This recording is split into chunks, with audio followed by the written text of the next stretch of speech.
আন্তর্জাতিক যুব দিবস ইসলামে ঢাকা জেলার যুব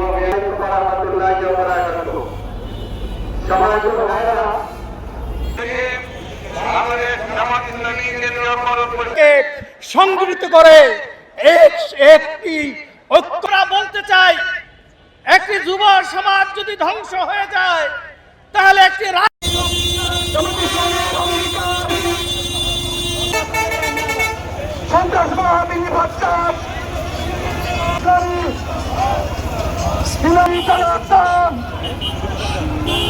ইসলামী সন্ত্রাসমুক্ত বাংলা চাই।